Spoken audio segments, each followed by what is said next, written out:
நான்காம் கலசம். நான்காம் தூதன் தன் கலசத்தில் உள்ளதை சூரியன் மேல் ஊற்றினான். தீயினால் மனுஷரை தகிக்கும்படி அதற்கு அதிகாரம் கொடுக்கப்பட்டது. அப்பொழுது மனுஷர்கள் மிகுந்த உஷ்ணத்தினாலே தகிக்கப்பட்டு இந்த வாதைகளைச் செய்ய அதிகாரமுள்ள தேவனுடைய நாமத்தை தூஷித்தார்களே அல்லாமல் அவரை மகிமைப்படுத்த மனம் திரும்பவில்லை. நான்காம் தூதன் தன் கலசத்தில் உள்ளதை சூரியன் மேல் ஊற்றுகிறான். சூரியன் ஜனங்களுக்கு வெயிலையும் உஷ்ணத்தையும் கொடுத்து இதுவரையிலும் நன்மை செய்து வந்தது. இப்போது சூரியன் விக்கிரக ஆராதனைக்காரருக்கு விரோதமாக எழும்பியிருக்கிறது. இதுவரையிலும் வெயிலையும் இதமான உஷ்ணத்தையும் கொடுத்த சூரியன் இப்போது தீயை கொடுக்கிறது.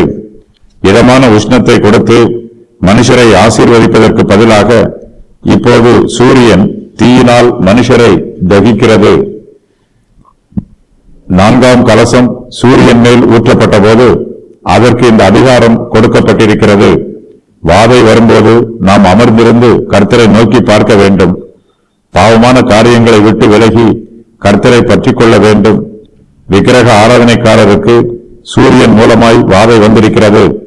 அவர்கள் சூரியனையும் ஒரு தெய்வமாக வணங்குகிறார்கள்.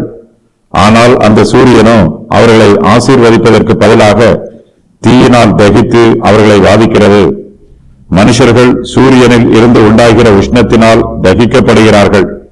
தேவனாகிய கர்த்தரே இந்த வாதைகளை செய்ய அதிகாரம் உள்ளவர். விக்கிரக ஆராதனைக்காரர் இதை புரிந்து கொண்டு தங்களுடைய பாவங்களில் இருந்து மனம் திரும்ப வேண்டும். கர்த்தரை பற்றிக் கொள்ள வேண்டும்.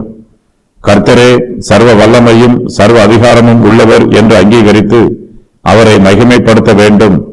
ஆனால் அவர்களோ மெய்யான தேவனை மகிமைப்படுத்தவில்லை.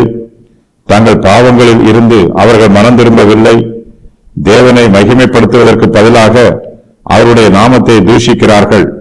தங்களுடைய இருதயத்தை அழிவுக்கு நேராக கடினப்படுத்துகிறார்கள்.